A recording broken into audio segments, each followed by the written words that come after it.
আসসালামু আলাইকুম এভরিওয়ান। তো ঘড়িতে এখন বাজে হচ্ছে প্রায় 12:30টার মতন। একটু আগেই ওয়েদার অনেক সানি ছিল, কিন্তু এখন দেখি যে আবার ক্লাউডি হয়ে গেছে। মানে ইউকের ওয়েদার মানে গিরগিটের চেয়েও বদলায়। তো এখন দেখি যে আকাশে অনেক মেঘ, বৃষ্টি নামবে। আমি এবার বাইরে যাওয়ার প্ল্যান করছিলাম।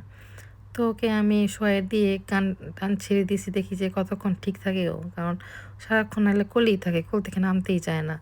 ওকে একটু শোয়ে দিয়ে মিউজিক টিউজিক দিলে একটু কতক্ষণ চুপ থাকে। এই সুযোগে আমি আমার যা যা কাজ থাকে টুকটাক করে ফেলি, নাহলে তো সারাক্ষণ কোলেই থাকে, কোল থেকে নামারই চিৎকার শুরু করে। একটু ভালো থাকে, পরে আবার যেই লাও সেই কদু। তো আমি কতক্ষণ ওকে গান দিয়ে শোয়ে রাখছি, তো দেখি কতক্ষণ ঠিক থাকে। আমি এই সুযোগে আমার কাজগুলো করে ফেলি, যেহেতু আজকে বাইরে যাওয়ার প্ল্যান আছে। আর ওর বাবার হচ্ছে গিয়ে আজকে বিকাল 5:30 পর্যন্ত ডিউটি, আর পরে সে চলে আসবে। তো ভাবলাম যে আসলে আমরা বের হবো। তো চলে আসছে, আমি বাবুকে রেডি করে নিছি খাওয়াই দাওয়ায়। আজকে ওয়েদারটা ভালোই, মানে রোদই বেশি, মানে ক্লাউডি থাকলেও বৃষ্টি পড়ে না, জাস্ট আকাশটা মেঘলা হয়ে থাকে। তো এই যে বের হয়ে পড়লাম, বাসার এখানে হাঁটাহাঁটি করতেছি আমরা, যেহেতু এই এলাকায় নতুন আসছি, হেঁটে হেঁটে সব দেখতেছি, চিনতেছি কোথায় কি আছে। তো কতক্ষণ হাঁটার পর দেখলাম যে একটা পার্ক, 3-4 মিনিট হাঁটার পরেই দেখলাম যে পার্ক। এই পার্কটাতে আগে কখনো আসা হয় নাই আর কি। তো ভাবলাম যেটাতে যাই, কতক্ষণ বসি। আর এই যে এখানে আকাশটা কত সুন্দর, মানে সাদা তুলোর মতন মেঘগুলো ভাসতেছে। আর এই বুড়িটা এখানে খুব এনজয় করতেছে, মানে সে বাইরে আসলে একদম অবাক হয়ে তাকায় থাকে সব কিছুতে। তো আমিও এত সুন্দর বাতাস যে কী করবো বুঝতেছি না। একটু কতক্ষণ স্ন্যাপ নিয়ে নিলাম।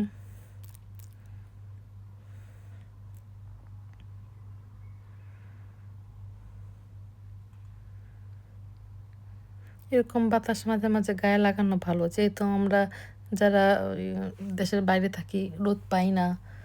একটু সামার টাইমই আমাদের জন্য অনেক। তো ওকে একটু বাবা ফুলের কাছে নিয়ে গেছে, ও হাত দিয়ে ধরে ধরে দেখতেছে জিনিসটা কি। কিছু হাত দিতে গেলেই সেটা মুখে দিবে, হাতে নিলেই সেটা মুখে দিবে।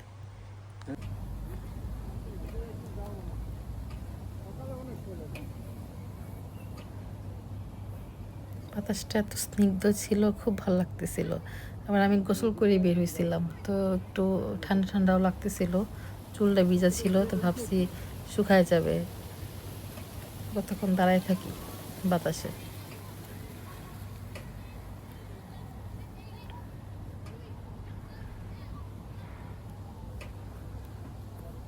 একমাত্র সামার সিজনে এই বাতাসটা পাওয়া যায়, মানে শীতের বাতাসও না, কেমন যেন একটু মানে গরমের যে একটা বাতাসটা, মানে গরমের সময় যে বাতাসটা গায়ে লাগলে খুব ভালো লাগে, এরকম একটা বাতাস।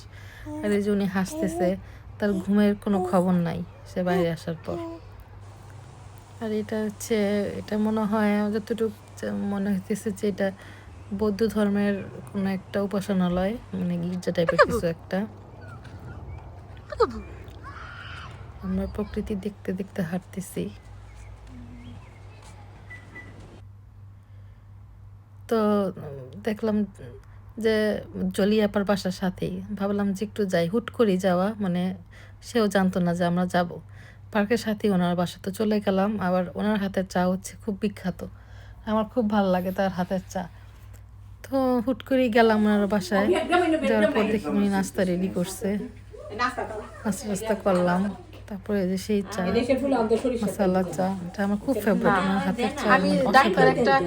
চাটা খাওয়ার পর আবার বেরিয়ে পড়লাম বাসার উদ্দেশ্যে। অনেকক্ষণ ছিলাম, আবার মনে হচ্ছে যে কোনো সময় বৃষ্টি নামতে পারবে, যেহেতু আমি ওর ব্ল্যাঙ্কেট আনি নাই, ওর ট্রলি আনি নাই, স্ট্রলার আনি নাই।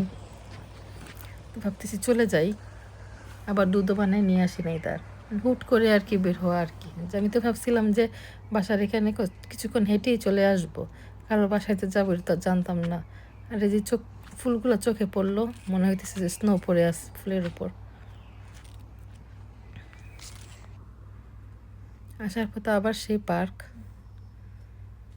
এই পার্ক থেকে আবার সিটি সেন্টার দেখা যায়, মানে এই পার্ক থেকে সিটি সেন্টারের ভিউটা দেখা যায় খুব ভালো মতন। ওই যে বিল্ডিংগুলো, এগুলো সিটি সেন্টারের বিল্ডিং। আর এই যেটা হচ্ছে গির্জা। যাওয়ার পথে ভাবছিলাম যে একটা এখানে হালাল একটা গ্রোসারি শপ, যে কিছু একটা কিনে নিব, কিন্তু বন্ধ হয়ে পড়ছে। আর ও বাবু ঘুমায় পড়ছে। ওর শীত করতেছে, তাই ওকে এভাবে নিয়ে নিছি আমরা। আকাশটা কত সুন্দর, কত কালার আকাশে। তো যেই শপটা বাংলা টাউন, এখানে আমি ভাবছিলাম যে কিছু কিনে নিব, মাছ মাংস। বন্ধ হয়ে গেছে, 9টা বেজে গেছে যেহেতু। ভাবছিলাম এটাতে যাবো একটু। বাবু আবার ঘুমায় পড়ছে, কোনো স্ট্রলারও আনি নাই, ব্যাগও আনি নাই, তো চলেই গেলাম। তারপর দেখি যে আরেকটা আপুর বাসা পড়ছে যাওয়ার পথে, তো একটু নক করলাম দেখি খুলে কিনা। তো ওরা মনে হয় বাসায় ছিল না, কতক্ষণ নক করে তারপর আবার চলে আসছি।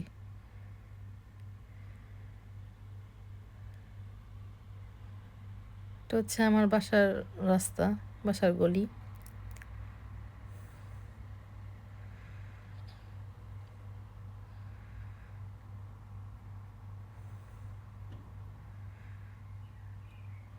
এরকম বিকালে হাঁটা খুবই ভালো স্বাস্থ্যের জন্য। তারপর বাসায় এসে বাবুর দুধ বানাইতেছি, কারণ সে উঠে পড়ছে, তার ক্ষুধা লাগছে, সে কাঁদতেছে কারণ তার অনেক ক্ষুধা লাগছে, সেই একটা সময় খাইছে। তারপর দুধ টুধ বানায় ভাবছি একটু নামাজ পড়বো মসজিদে, কারণ আমার বাসার পিছনে মসজিদ, এখানে মেয়েদেরও নামাজ পড়ার জায়গা আছে। তো আমি যাইনি আর কি কখনো, তো ওর আব্বু নামাজ পড়া শেষ হলে আমি যাব। তারপর আমি রেডি হয়ে নিই মসজিদে যাওয়ার জন্য। বেশিরভাগ পাকিস্তানি মসজিদে মেয়েদের নামাজ পড়ার সুযোগ থাকে, বাঙালি মসজিদে মনে হয় এতটা থাকে না আমার জানা মতে। আমার বাসার পিছনে এই মসজিদটা 1 মিনিটও লাগে না।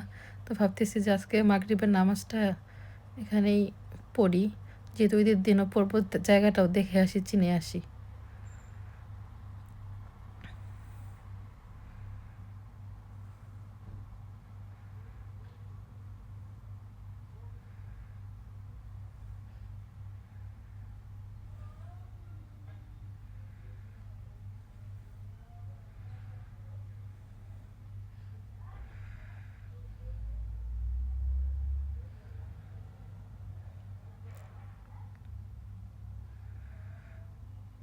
তো ফার্স্টে ভুল করে ছেলেদের এখানে নামাজের জায়গায় চলে গেছি আমি।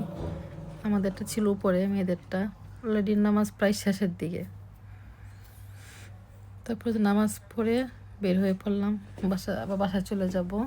তো আল্লাহ হাফেজ, আজকে ব্লগটা এই পর্যন্তই থাকলো। আপনারা সবাই ভালো থাকবেন, সুস্থ থাকবেন, আমার জন্য দোয়া করবেন। আল্লাহ হাফেজ।